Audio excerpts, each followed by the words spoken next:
What are ADA signs and why do I need them? How many times have you driven up to an ATM and wondered why there was Braille on the signs? Now, since it's a drive-up, people often joke about this, but there is a reason the signs have Braille. It's because they are what we call ADA signs. However, there's a lot more to ADA signage than just Braille being put on them. Let's first discuss what the ADA means. ADA stands for the Americans with Disabilities Act. The ADA was first adopted in 1990 to ensure that people with disabilities had equal opportunities in public areas such as government services, employment, and commercial facilities, to name a few. In 2010, the final regulations were published, which included the adoption of the updated ADA standards for accessible design. These are the design standards that must be followed for all facilities to ensure that people with disabilities, such as visual impairments, are able to get around these facilities as well as those that don't have them. So the short answer to the question, why do I need ADA signs, is that it is because it's the law. And the intent of the law is to make sure that people with disabilities have access to buildings by providing signs that are visible to all people. So what signs are required to be ADA compliant? Not all signs need to follow the ADA design guidelines. Building addresses, directories, parking signs, and temporary signs are all examples of signs that are not required to be ADA compliant. However, all rooms, whether they have numbers or names, are required to follow the appropriate guidelines set forth by the ADA. Rooms or areas that are not likely to change function over time should be identified by a name rather than a number. This would be appropriate for rooms like restrooms, kitchens, elevators, and staircases. These types of rooms are required to have ADA compliant signs identifying them. Other rooms, however, like classrooms or people's offices, are more than likely to change over time. For this reason, room identifiers for these types of signs usually have a number to identify the location of the room or office. Then they will also have some other way to give more information about how the room is being used, such as using a paper insert with a window, or having some sort of a lens in front of it that allows them to change out the name of what that room is going to be doing. So while these rooms are not required to have ADA compliant signs, it's still a good idea to follow the ADA guidelines, making the rooms accessible to everyone. So what makes an ADA sign different from a regular sign?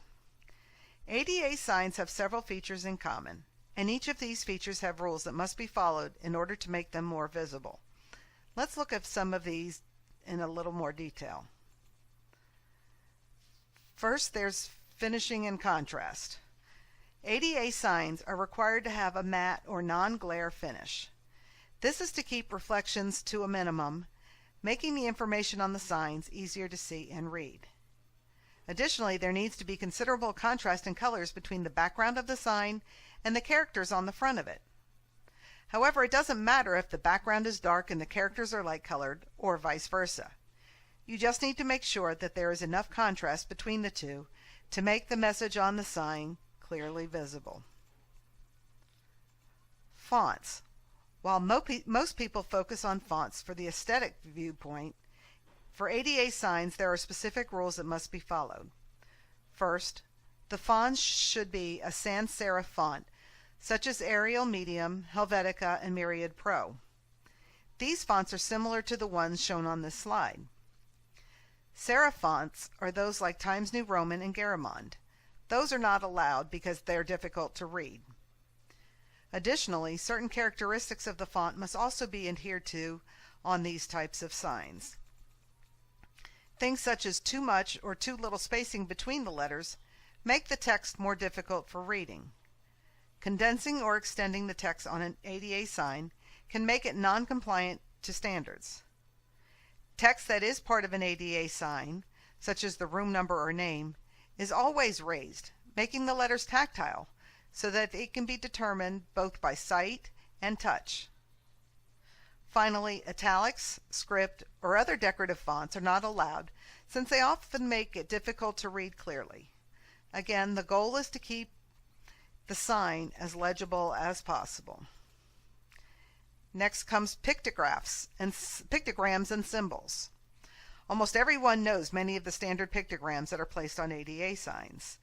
You have the man and the woman and the wheelchair that are most often seen on restroom signs, the cigarette with a circle and a line through it to denote no smoking, and your staircases. All these pictograms are things you've seen all the time, and they denote, if you have a reading disability, they help you to identify what the room is. So therefore, those are very necessary for rooms that don't change over time.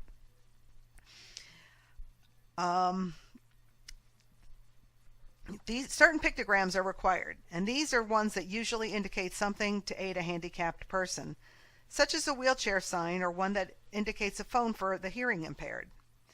Other pictograms, while not required, are definitely recommended. Some of these, as well as those that are required, also require that the sign is at least 6 inches tall. Next comes Braille. Braille is one of the easiest ways to identify an ADA compliant sign. In order for a sign to be ADA approved, it must use what is called Grade 2 Braille, which is contracted or abbreviated Braille. Braille must also be dome-shaped and precisely sized and spaced, and be placed 3/8 of an inch to 1/2 inch below the last row of raised or tactile text. Braille is also in all lowercase letters, unless it's for proper names, acronyms, and letters that are part of a number, such as in room 81B, the B will be in uppercase. There are also installation and mounting requirements for the ADA guidelines. These guidelines regulate on how the signs are to be installed within a building. Room signs are to be mounted on the latch side of a door and are to have the tactile letters a minimum of 48 inches from the floor to the baseline and a maximum of 60 inches above the floor. Ceiling or wall projection signs must have a clearance of 80 inches from the floor to the bottom of the sign. We've just gone through the basic guide of the guidelines here. It's important that you know what is required for your building, what informational signs are needed, whether or not they require tactile lettering and Braille, etc. Often these can vary state by state and building by building depending on the nature of the work being done there. Since enforcement to these codes is handled by local code inspectors, be sure to find out what might be required for your location. Although ADA signs must follow the rules we just went through, it doesn't mean that they have to be boring or institutional type signs. There's plenty of room within the existing guidelines to allow for creativity in producing these signs. There are many different types of substrates that are used in creating ADA signs, such as plastics, PVC, acrylic, and various metals. Often there can be a combination of these materials put together to create signs to enhance any office decor. Signs can be mounted directly to the walls and doors, following the proper height and placement guidelines, using very high bond double stick tape, or they can employ standoffs to add a dimensional aspect as well to the signs. Another option is that if the sign face is thick enough to employ stud mounting, which uses metal studs that go into both the back of the sign and into the wall, using silicone to keep it in place. This is a good option if you have signs that you want to make sure are a little more tamper-proof than using double stick tape. Recently, the trend is to mix the media types used in making these signs, such as a combination of metals, plastics, and vinyl. And with the tools available to create them, the combinations are endless. At Pinnacle, we can create ADA signs using either rotary or laser engraving, which allows for some very unique combinations. Don't forget that you aren't limited by the colors of your ADA signs, so you can use colors and textures that match your decor or your brand standards, as long as the combination of background and lettering offer enough of a contrast to help visually impaired person be able to read the sign. The key to remember here is that as long as the finishes, contrasts, and spacings follow the guidelines, your signs will be compliant. So be as creative as you'd like to be.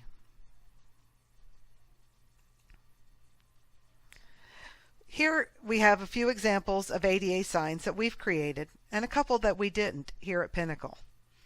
While the majority of them were done for Georgia State University and seem somewhat institutional, we do have the capabilities of creating custom ADA signs that will look perfect in your building.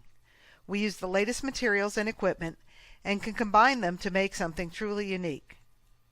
So when you are moving into a new building or renovating your current building and need some new ADA signs, give us a call and let us know how we can help you get some great looking signs.